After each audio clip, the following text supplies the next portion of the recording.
Either way. Did you send one of these local image?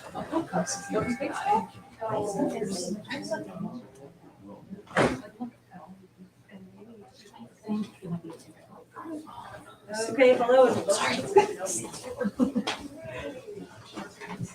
Hi, everybody. Hi, thank you so much for joining us for this event. We at CutBank Books are so honored and excited to present esteemed Truman State University professor and St. Louis area alumnus James D'Agostino and Missouri writer Ora Martin. Some notes before we dive in. For all of you here in person, thank you so much for being here and providing the energy and sense of community that makes in-person events so special. We're also continuing to provide hybrid events for our virtual audience, so we appreciate you all being here as well. You'll be able to ask questions during the audience Q&A at the end of the event, so just type your questions as a YouTube comment. Tonight's event is possible because of all of your support. Independent bookstores provide platforms for diverse thought and provide invaluable support to authors, readers, and communities. In addition, when you support us at CutBank Books, your money goes directly into your local economy. So it helps keep our store open, but it also keeps the streets paved, libraries funded, parks free, and so many other things making St. Louis a better place. So thank you for shopping local and supporting this event. We at CutBank Books are always working hard to bring you educational, fun, revolutionary events, both in person and virtually. Of note, we're partnering with the St. Louis Poetry Center to present Christian Schlegel and Eileen Giselle on March 22nd at 7 p.m. A full calendar of our events can be found at left-bank.com, so please check everything out there. So for tonight's event, we are welcoming two wonderful writers with us. They are going to introduce each other from what I hear. So we are going to start with Ora Martin.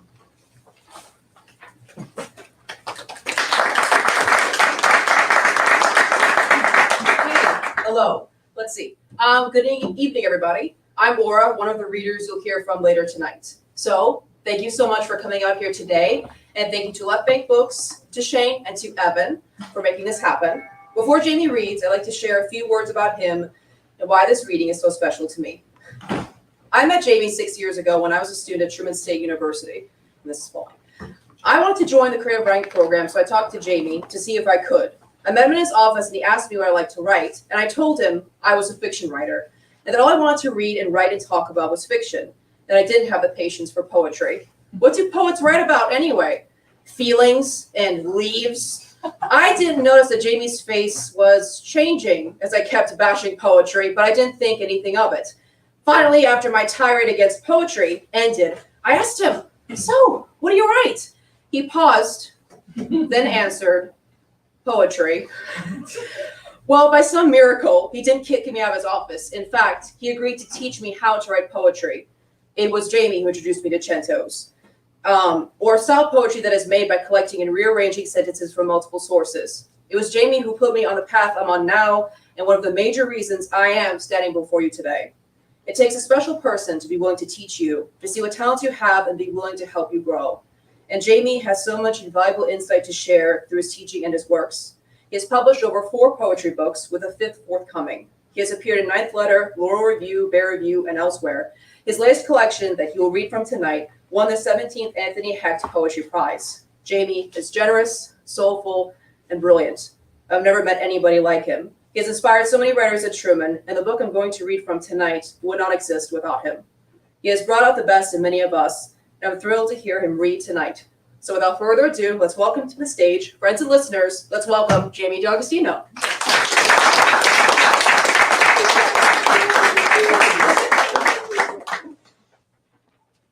Thank you so much, Ora, again and again and again. And to read from my new book alongside your new book is such a treat. It's the coolest thing. And thanks to CutBank for hosting this evening, and to all of you for coming out in the rain. The first poem I'm going to read is my friend Mike Derby told me about the St. Louis firehouse dog Balco that died recently, and maybe you know about this. Mike told me this really wonderful, heartbreaking story about a brave, heroic civil servant. And so I'm gonna read a poem for my new dog hero. It's called "What the Light Did Now," and I stole that title too. In the graveyard, White-tailed deer wave kerchiefs of old gravedigger ghosts and get away again. Life, but out. They call it Bloomfield, but right now, out there, the stubble's staring into you too. Does the old, you get a haircut joke? No, I had my ears lowered. Good thing too, the sky's about to burst. It used up all its cloud space, now has to pay $2.99 to upgrade or let all this wet light waste. I'm in the arts. I mean, an asshole broke clown. I keep this ugly chair for the dear hoof prints its legs leave. I try to floss as much autumn through each cornea as I can, but it gunks up a cloudscape somehow more solid on the face of the lake.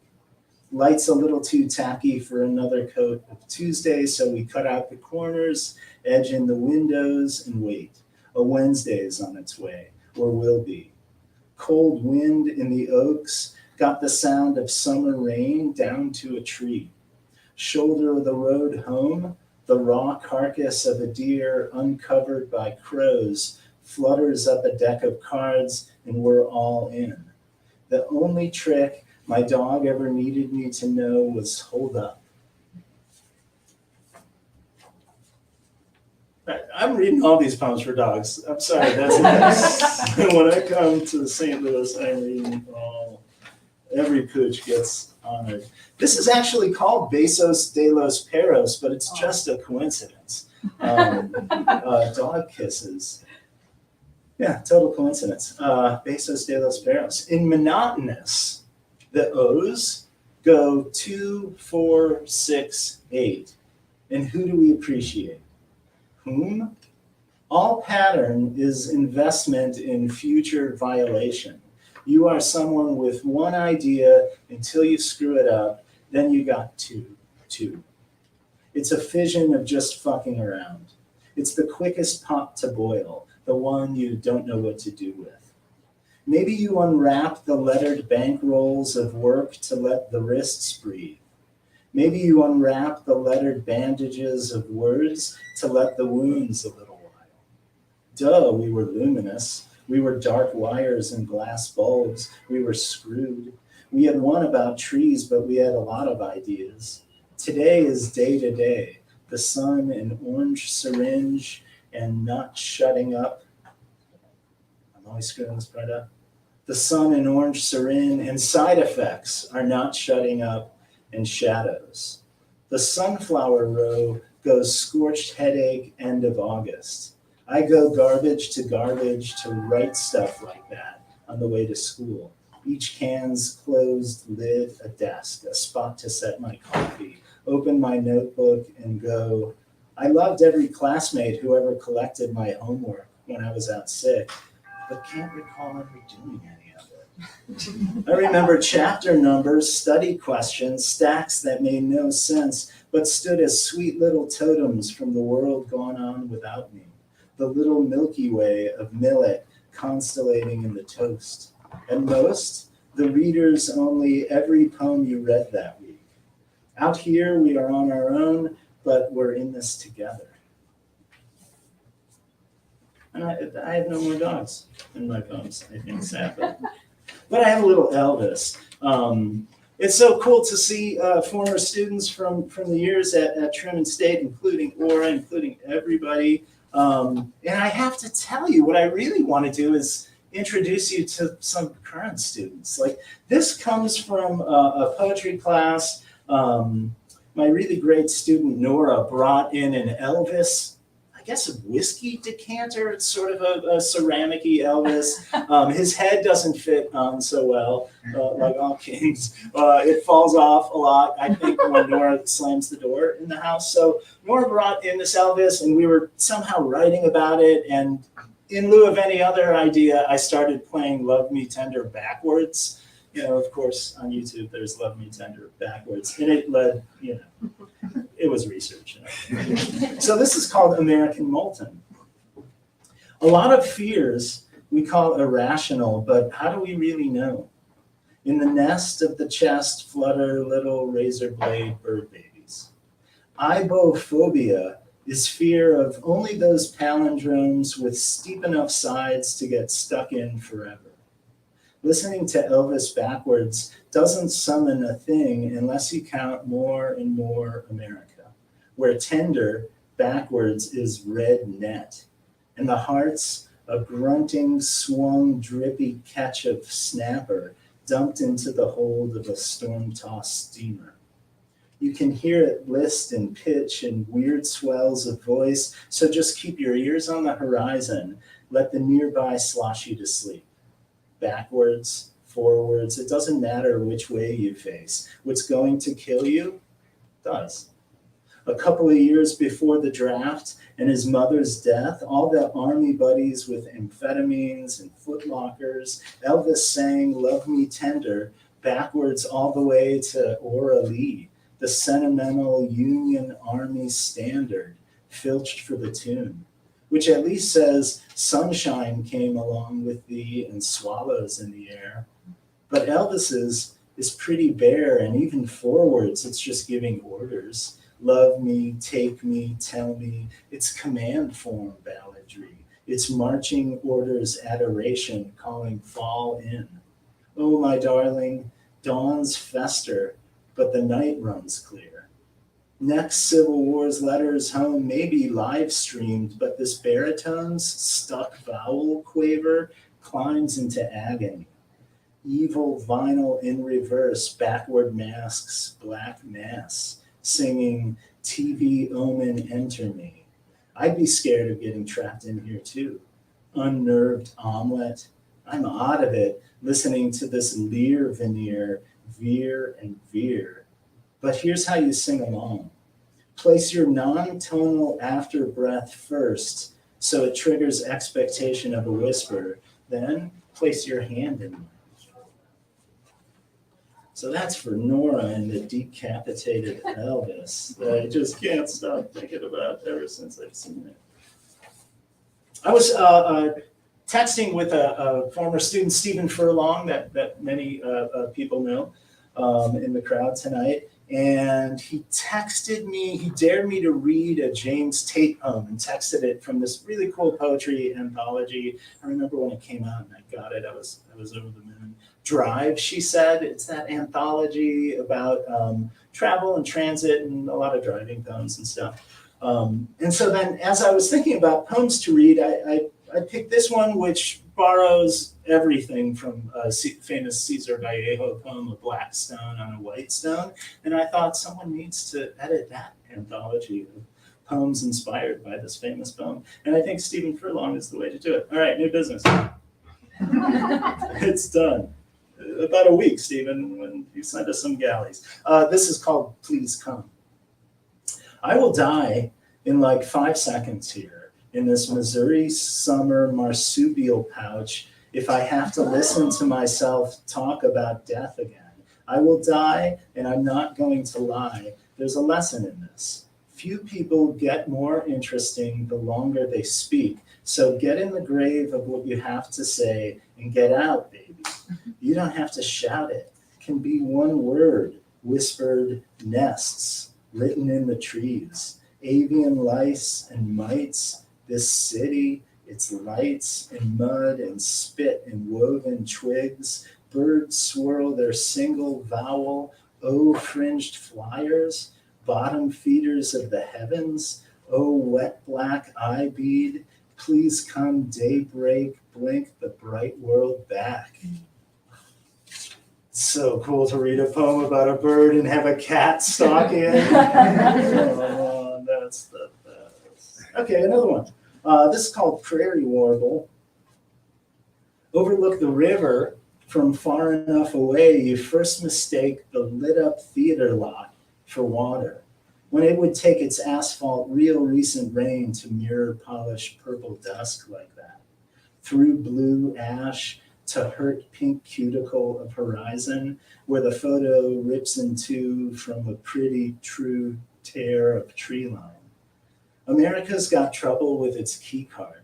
So the weekend worker puts her bag and coffee, lunch and folders down to reswipe and reswipe until it looks like she's touching up the A in fuck America. tagged onto the face of the Natural History Museum. It's only natural, though, if history lets you out. From inside the old state capitol, the BLM spray painted on the window must look in reverse like ML8, which, if you say it enough, starts to sound out immolate if it wants to, and homily if it must. Even the streets and sand sidewalk repair notation spray paints specs into the epic. All those half hashtags on certain sections of cement to save leave us enough F's to fuck the cops, find consonants in pavement cracks, and read the real duet of our disrepair. From our storm drains now, loud vowels.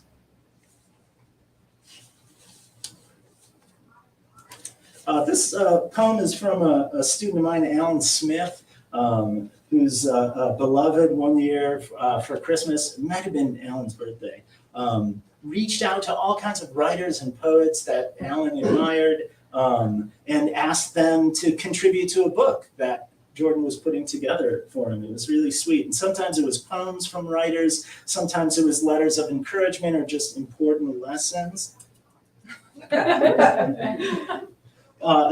Just life lessons and stuff like that. And Jordan asked me to supply a page, and I was so honored to. And so I wrote and sent a poem that had nothing to do with Alan. But I was the honor was real.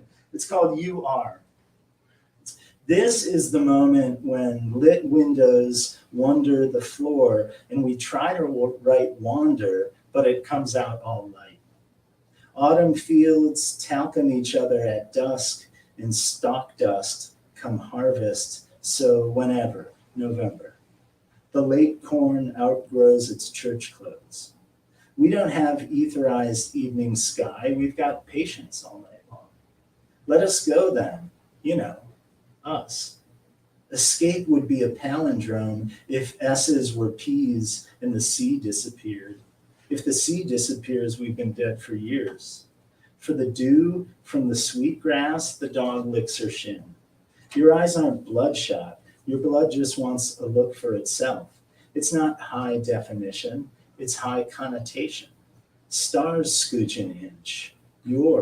It's that simple. Spell it however you want.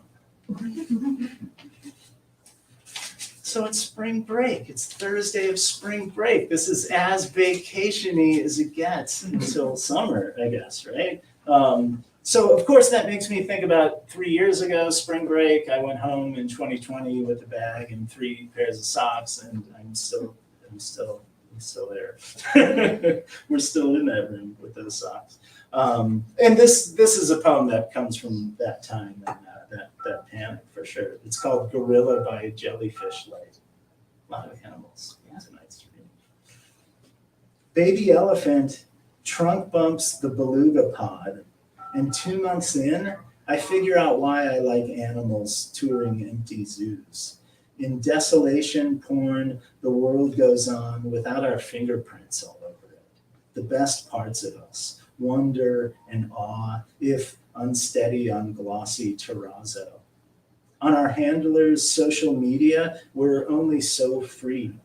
Just because I am also alive, but still a dick, I pantomime a coughing fit, walking the dog to get someone up ahead to switch sides of our street. It was March 2020, right?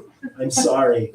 I'm worried someone else's handwriting's going to finish this. Yours or a coroner's, in dates and times and temperatures until 2 inside and spray paint on the door.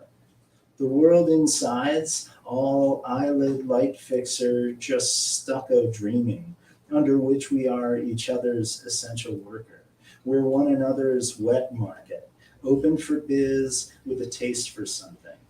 Carnivorous, coronavirus, scour in vain for us via cursor, where a close-up microbe screams from all our screens. Risen hell nail face, Muppet fiber art fever dream, many bulbed edge of the welcome to Las Vegas sign, where for one night only, we're here all year. So that was a world. Yes. And I'm going to read one more poem because of 2020. I have no sense of time anymore, so it feels like I've been reading for 6 days. This poem is for Brad Smith. It's so nice to see Brad. This is for Brad. I think our conversation beforehand kind of made it possible, and then when I finished it, I thought, come on, this is for Brad. It's called This Much. Sunrise needs more glass in its diet, so I'm up in the kitchen to window it. If my pencil lead's not soft enough, it'll outlive me. If you're not part pollinator, you're part of the problem. The garden's going to golden, go down on one knee in a lean, and then brown out in a mush of November rain, and mulch the sepulchre of earth to raise again come spring, rots tots. Something big and rotten's always beeping back up our streets, Tuesdays at least. Unless the schedule's knocked off its moorings by a holiday, and what's more holy than a toppled mooring? I am 10 seconds away from getting up to figure out those tiny neon flowers out there, colored lipstick, long-term maternity leaves, choir sub. Mouths fly out of voice. Every time I see a red-tailed hawk, I get a paper cut later that day. Hurts like a 9, but I've always been a crybaby 5. I'm scared this much, but I care this much. If you have a heart in your chest, Act 1, come Act 2, some damn fool's going to get himself loathed. Look, I already told you. Hello. Thank you so much.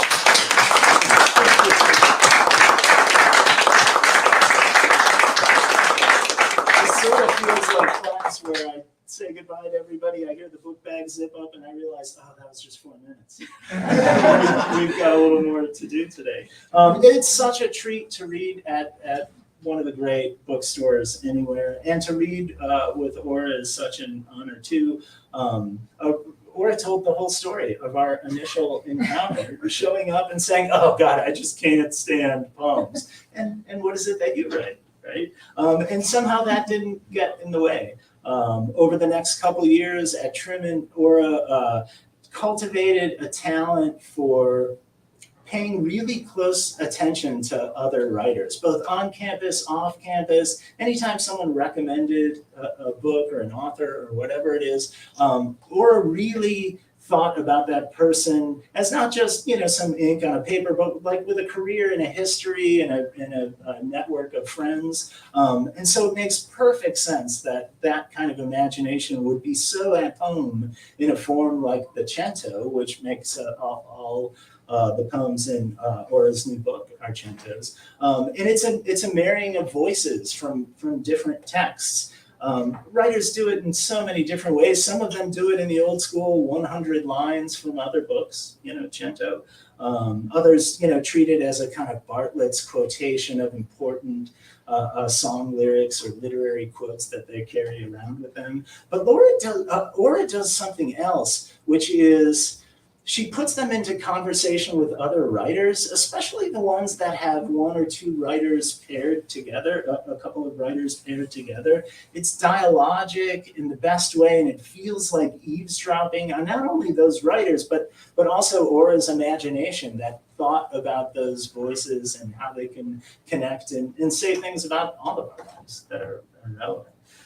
So it's so exciting to have that new book in the world. Butterflies Over Flame.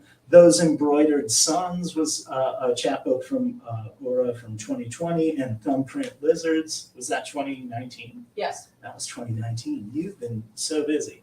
Aura's work appears in all kinds of magazines, and it will continue to, as you will see it, and be prepared to have thousands of poetic voices rush through you simultaneously.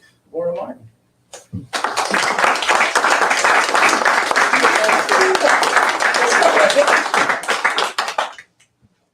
Wow, thank you, Jamie. It's such a great, honor to be here, to be with Jamie. Amazing, having a great time. Okay, so centos. The entire collection is about this. So butterfly wings, the first cento in this collection. It's a chanto from I, a Daughter, Recovery, There Is No God or Bones by Jane Thompson, and the poetry collection Some Are Always Hungry by Ji Yun Yun. Over the eaves, the sun is rising. Fingers sugar tacky, we eat the day cloudless, watch mayflies thrust upward to a blue the hue of thirst. A flower grows through the hinge of a bone, all stem and snapdragon. I was still the daughter of an unforgiving God. I bleed like girls are taught to bleed, pretending I'm fine. You still smell like ginger ale and broken butterfly wings and June's hushed wind across a hilltop. We're feral seamsters with palms thrown on our thighs. I am a body, the smirk of my hip, the glare of my jaw, the promise of skin against bone against fire. Call it burning. I forgave myself for being this body. Why let girls bleed without telling them what it means? Is this faith? The sun bruises in the crooks of her smile. This is birth. What spilled is a river we must follow. So like I said, this chanto is the very first one in my collection. And when I built these chantos, these lines that you hear are like scattered throughout like a book of poems. Like the line is never in the same place, like on the same page. It's like throughout the entire collection. And I would gather all these phrases and I would transform them into a new poem. And every single poem is going to be different.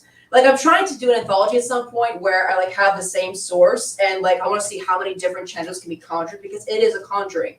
When you gather different phrases, different sources, you don't know what's going to happen. And that one, it's truly like magic. But let's rewind the clock back to Truman because that's where it all started with Jamie. So this was actually one of the first ones. This is actually the second chanto I've ever written. This was back in spring of 2019. And this one is drawn from Carmen Maria Machado's famous short story collection, highly recommended. It's called Her Body and Other Parties. It's between code syllables and mouse. So, we slept on a too small size bed. I moved slowly and ached. Fireflies drunkenly dazzled the dark.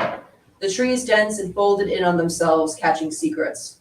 I worry about my moral compass, or lack thereof. You can only do as much as you can do, I moaned and pushed back. I am dwarfed by the smallest minutiae, the complex comedies and tragedies of insects. So don't write about yourself. Mermaids grow feet and it feels like laughter. We woke up pre-dawn and walked across town to a 24-hour diner, clothed, wrapped in raincoats. One man, slender, tall. Hello, baby. What's your name? She was watching the breaking news on the battered TV hanging from the ceiling. She chewed on her lip, and the pot of coffee tipped in her hand, dripping tiny brown dots onto linoleum. I hate coffee. I still felt weak. Maybe if it rains enough, we'll all drown. Tell me that stomach space in the water. I touched my face and was startled to discover tears the temperature of blood. Annelle handed me a white sheet. Do you ever wonder if the girls who come in here realize they're going to grow up exactly as fucked as we are? So, yeah, that was pulled from a collection of short stories. And I remember, yes, that's how it happened. So like the first year that I wrote poems, they were, well, garbage poems.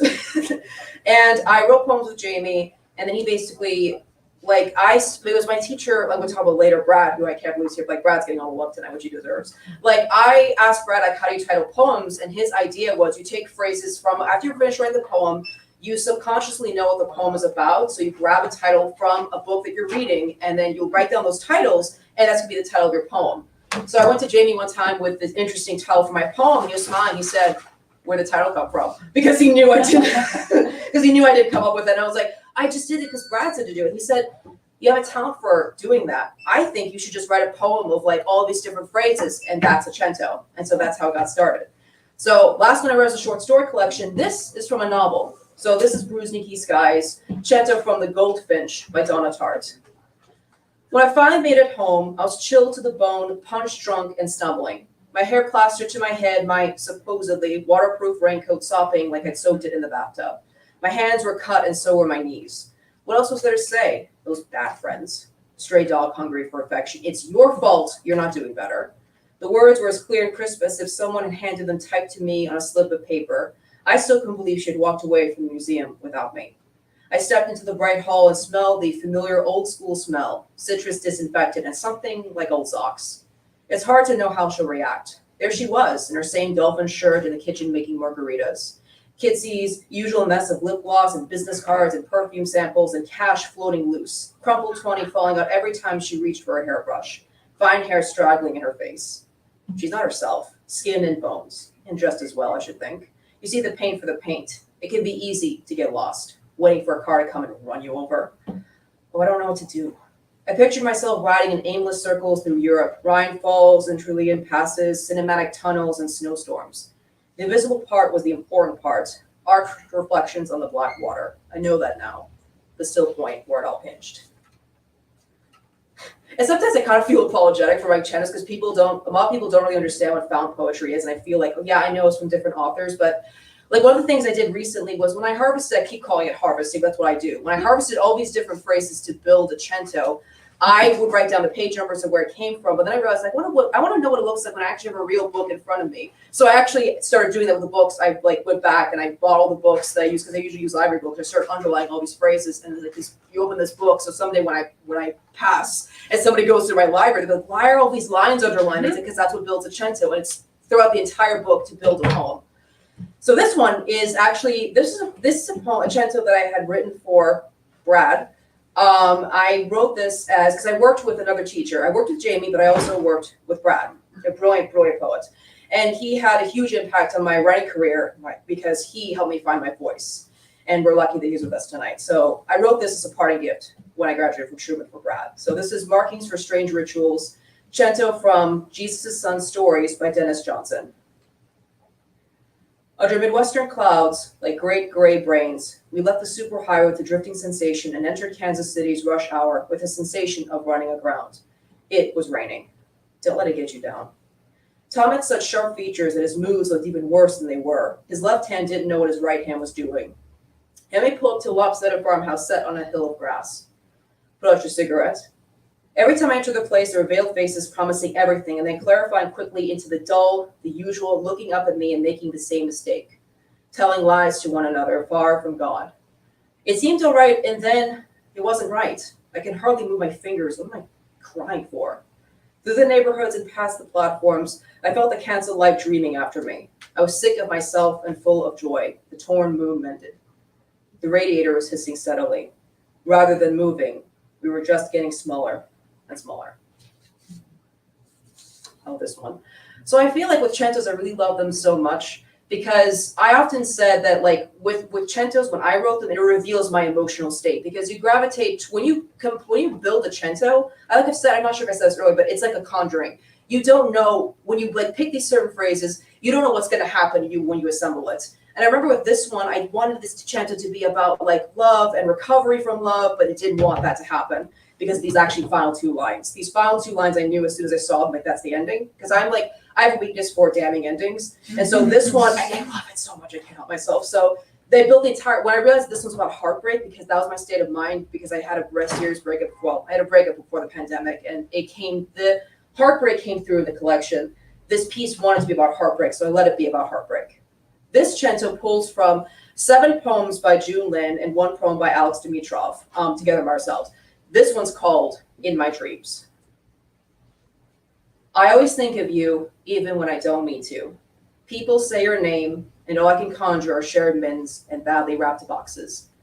I haven't missed you for long, and you are so gone. All I can see when I close my eyes is you, and in my dreams I rip the world open at the seams for you. I think when you close yours, you just see your eyelids. What I'm saying is, you were so good at pretending not to care, I'm starting to believe it wasn't pretending at all. How do you turn off all the love? I just miss being wanted. In my head, you still want me, but I know that we're past that. I am waiting for someone to come back for me. Who will weigh my heart and tell me I was enough? In dreams, I can ask for anything I want. So I do. So I do. This one, I'm really happy that Jamie read first because this is a cento that combines Jamie's poetry and Brad's poetry. And it's pulls from Jamie's micro chap and his chapbook, and this pulls from a poem by Brad. And this one, I remember, this one was after I graduated Truman, and I felt like I wanted to do something because this collection, I was basically commissioned to finish this collection by the press. And I'm like, I want to honor my teachers, and that quickly became very nerve-wracking because I'm like, oh my God, I graduated and I had to show them what I can do. And then worst of all, these two are very emotional writers, which is like silly to say, but it's like, no, poets is afraid to mess with poets. But here I started gaining courage. Like after this last one that I read, that was the first time I've written, like I worked with poets, because centos are supposed to be just poem for poets. I'm like probably one of the first to pull from novels and short stories. But I gained confidence enough to finally use poets as my sources. So this cento honors my teachers at Truman, I would not be able to do this without them. So this combines both Jamie's and Brad's voices into this prose poem, this cento. So paper heart. Heavy autumn falls across us, braided slow into our dawning season, bold, roid, corduroy of sunrise. Rain so faint you'd swear the air was carbonated. You stand awake in daylight's frame. The night we met, I said I'd always thought writers had to be troubled and I was missing something elemental until I thought then I might be more fucked up than any of them. And you said, don't fly yourself. Don't you remember the whole time we told ourselves if we ever get out of this head, things are going to have to be different between us? Love's not entombed in time or need be if we can learn to live like poets. As long as you'll bleed your paper heart and let me read it. Ending in daylight, ending in sleep, leaving out anything of dreaming. There is time enough for us to learn to raise ourselves anew each day in this past-stained light. She says, this is a hazy truth or else a shining lie. Look, I already told you, all you want doesn't make it a river. My dreams now are all just violins and time travel. You're threading your novel in my windy tomorrow, and I sit here drinking coffee in your past. It's something everyone in the universe sees, just not me. This one. So the editor of the press that published this collection, she also runs a literary magazine there. And for the 10th anniversary edition, she had the brilliant idea of like, let's just do centos. I have all 10 years of all these archives, and she asked for volunteers like, hey, would you guys want to write centos? And yes, I volunteer.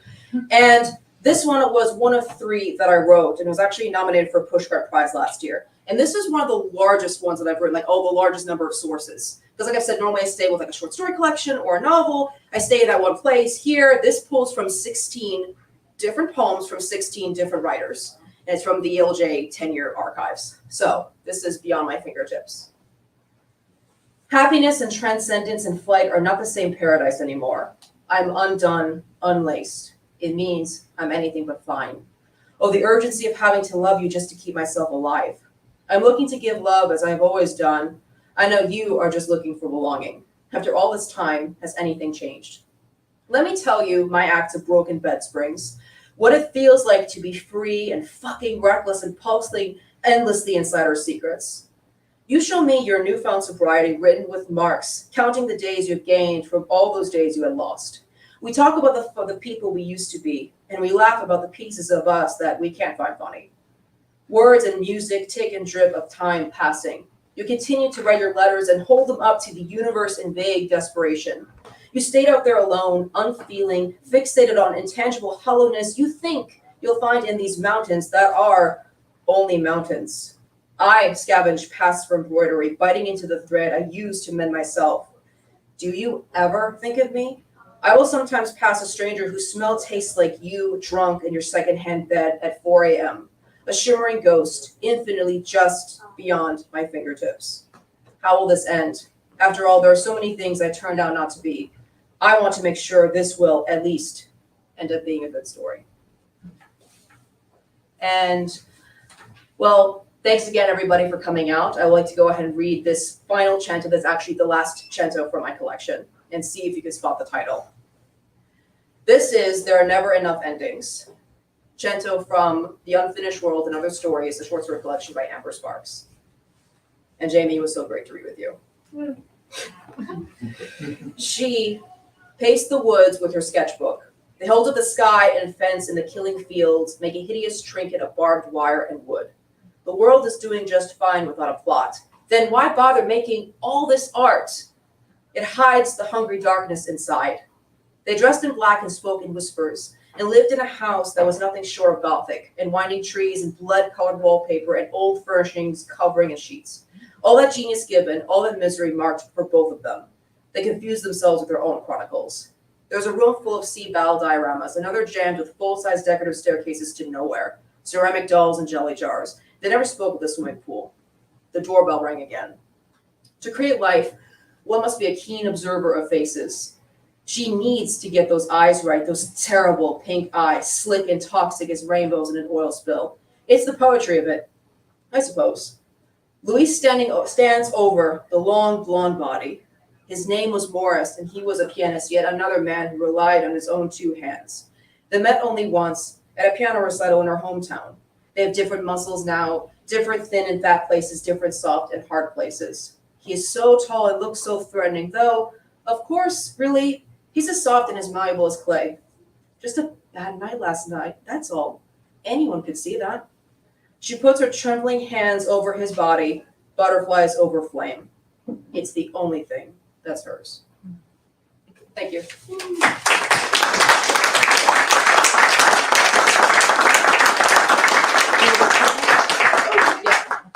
Yeah, Evan, to go ahead and do Q&A. Yep, that sounds great. Okay. Let me grab this. With water? Yes. Which side wants to take? And I'm gonna need the cat back. Okay. I'll tell them. That'd be awesome. That should be on. Okay. Thanks. So, Aura, can I ask you a question? Yeah, sure. juggling 16 different texts to make that one cento. Yes. Can you beat that record? Yeah, probably. That's a both I can. Yeah. Did it help having all of those come from kind of a reading community, right? Those were contributors to ELH that have been published in that journal. Does that mean there's kind of a kinship there? Do you feel the connections between those writers, or were you just grinding through material? I did see a connection with that. And what I really loved with this collection is like that's like I was said earlier with anthologies, like I want to see what people would do with the same sources. That's a great example actually, because everyone, like I have my great friend Tommy Blake, they wrote centos as well, and their centos are completely different from mine. Mine are prose poems, theirs are traditional poems. So Does that mean Yeah. as the visionary behind that idea for an anthology, all those different writers doing centos with the same sources, how many sources would you give them? I would And probably what would they be?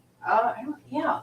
And can you pass a sign-up sheet around? Because I think there's a dozen people here who'd love to try. I feel like the best place to start is definitely like I feel like with issues, like in ELJ with the magazine, having all of these backlog of issues to look at was probably the most helpful. I mean, also probably even like poetry books. Like for me, my reading list right now is like reading prize-winning books, so that could be fun as like sources as well. Yeah.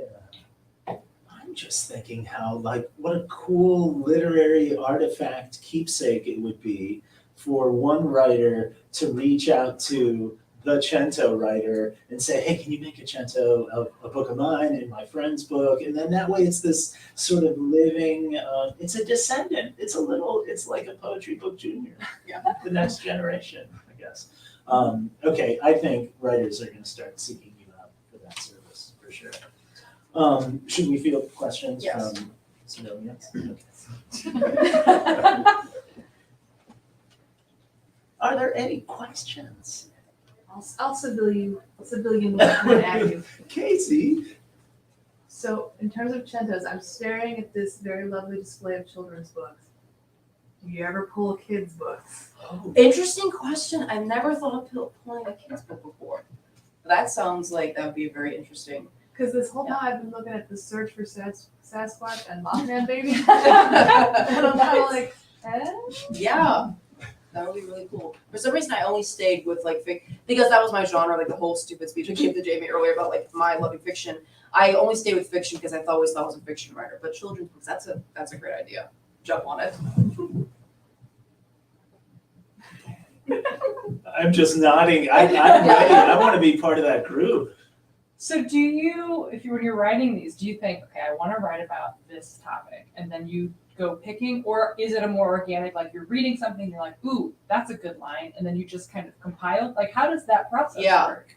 So for me, what I discovered is like for me, it's like it is magic when it's assembled, and what it becomes, I can never predict what's going to happen with it. So for me, like I actually have a list of things that I'm looking for specifically. So these centos are prose poems. So I'm like, I want setting details. I actually look for lines of dialogue. Sometimes I actually look for she said, he said, they said, something like that. And then once I have all these bullet points and also these page numbers and all these different phrases. So it looks like a mess. But then finally, when it's like, well, I'm done harvesting, as I would like to call it, I start assembling it. And then I start looking for phrases that I think might work really well together and try to make like a face appear on the canvas. So that's my process of doing it.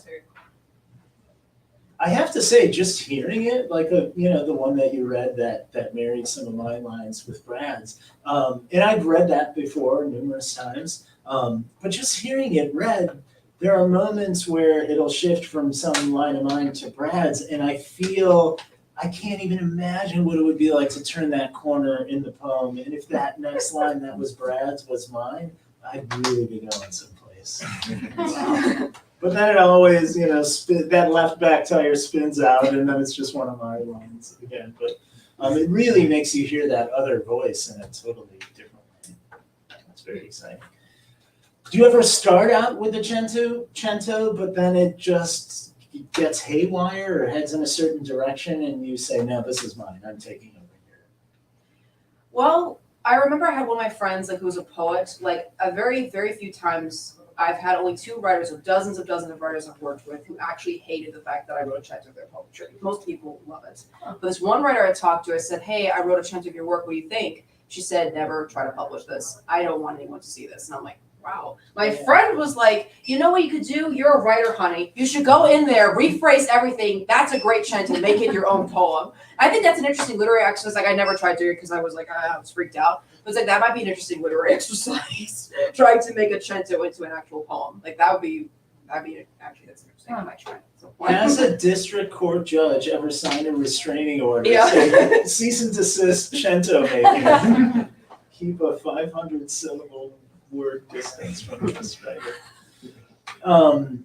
So what's next? You have all this stuff. I mean, like when you came to my office and said, what do you write? And I said poems, but that's all I do. What's next with you juggling all this stuff?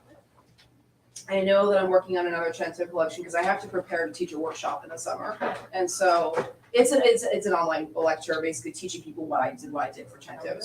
And I know that I'm working on another full-length cento with new sources and new material. And in the meantime, I'm steeping into fiction and with short stories and novels, which will take forever, but that's the next chapter. What about you? I'm not answering that question. Yeah. That's why I pulled that Yeah. pin and rolled it your way. Have you ever tried the Chat GPT, write me a cento, give me a dozen of your favorite quotes spot? Have you ever tried any of that? No, I'm How would it do? It would do great. Probably, yeah. I would mostly just old school, just grabbing text and just feverishly write stuff down. Yeah. Okay, this is fun to play with. This is awesome. Question for you, is that an active notebook you're using right now? It is. It's my new notebook. My wife got me this. It's waterproof, which is Yeah. cool. I'm very excited about that. So I'm gonna give it a test tonight. Yeah, this is brand new. What are you packing? Oh, just wait. I'm not one of your disciples that carries around notebooks. I only keep a notebook by my bedside because I would get weird ideas at night. I'll write that stuff down. Of course. Yeah. Show of hands, how many people have a notebook with them right now, or a sort of phone? Yeah. Absolutely. Do we put them to work and say, someone please read us the last thing that you wrote in there? Nobody would, of course. I'm really curious, when do you, because I know you love notebooks, when do you actually start writing big poems out of them? That's a good question. Usually I'll sort of just start filling them up until there's some, either a new school year is starting, a new thinking about a new class, reading a new book, some external push to start stacking them up again. Yeah. A friend asking about them, like, hey, those poems or whatever it is. And then usually that starts it, and then I just try to keep it going as long as I can. I don't know what's in here. So this is what it comes to now, going to bookstores and reading, not even books, just stuff that I wrote down. Hey, here's something I made with the alphabet, right? Today, as I was driving, the rain got heavier and heavier. I'm in a room of rain, a cube through the drool. That was that really long stretch in between the Chicago area and St. Louis, but I totally made it. I bet Left Bank has some really funky notebooks up there. Have you seen them on the way in or previously? Really? Cool. Are you carrying the waterproof ones? Not yet, but that's a great idea. It's not so bad. It's not so bad. Yeah. Any other questions? Or do you have any questions? Rowan, it's so nice to see you. The coolest thing about this, I think, is because of meeting so many people through Truman, it makes St. Louis kind of a hometown experience, which is awesome. I love that. It's my favorite thing. Yeah. I know a lot of Truman students, they either came from St. Louis or Kansas City. So that's, yeah. Or moved here. Thank you for coming, everyone. We're so thrilled. If you want to commission a chanto for Laurel, by all means, go to Sotheby's.com to put your bid in, I guess. Is that how that works? Maybe. Thanks again. And thank you, Thank everybody. you so much. If anybody wants to get their book signed, we can move on to a signing portion of the night. If you haven't got your books yet, there's some at the front. Thank you all so much for coming. Thank you to both of our guests. Thank you.